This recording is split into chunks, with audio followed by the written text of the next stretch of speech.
নমস্কার বন্ধুরা, Henrique Klaasen IPL 2026-এ Sunrisers হায়দ্রাবাদের হয়ে দুর্দান্ত পারফরমেন্স করছে। প্রত্যেকটা ম্যাচেই তিনি রান করছেন। অরেঞ্জ ক্যাপের লিস্টেও তিনি সবার উপরেই রয়েছেন।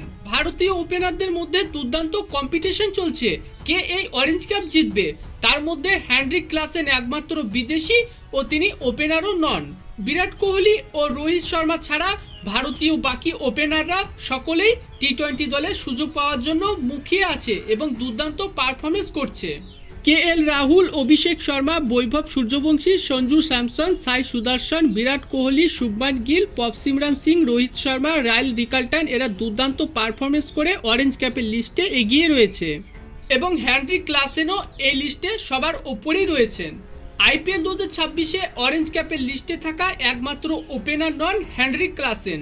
অরেঞ্জ ক্যাপের লিস্টে হেনরিক ক্লাসেন ও রাইল রিকালটন তারা দুজনেই বিদেশি। তারা সাউথ আফ্রিকার হয়ে উইকেট কিপার ব্যাটসম্যান হিসেবে খেলে থাকেন। যদিও হেনরিক ক্লাসেন অবসর নিয়েছেন, তবে তার আগের মতো সেই পারফরমেন্স এখনো যায়নি। দুর্দান্ত পারফরমেন্স করে চলেছেন।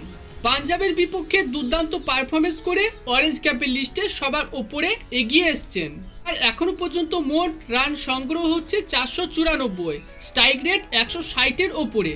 এসআরএইচ এর অন্যতম সেরা ফিনিশার ও নির্ভরযোগ্য ব্যাটসম্যান হেনরিক ক্লাসেন। হায়দ্রাবাদের ওপেনাররা ভালো পারফরমেন্স না করতে পারলেও হেনরিক ক্লাসেন দুর্দান্ত পারফরমেন্স করছেন। হায়দ্রাবাদের হয়ে ক্লাসেনের একটি সেঞ্চুরিও রয়েছে। পাঞ্জাব কিংসকে হারিয়ে সানরাইজার্স হায়দ্রাবাদ বর্তমানে পয়েন্ট টেবিলের 1 নম্বরে। পাঞ্জাবের বিপক্ষে ম্যাচ জেতাতে হেনরিক ক্লাসেনের অবদান অনেকটাই রয়েছে। তো বন্ধুরা, আপনার হেনরিক ক্লাসেনের ব্যাটিং কেমন লাগে তা কমেন্টে অবশ্যই জানাবেন। ধন্যবাদ।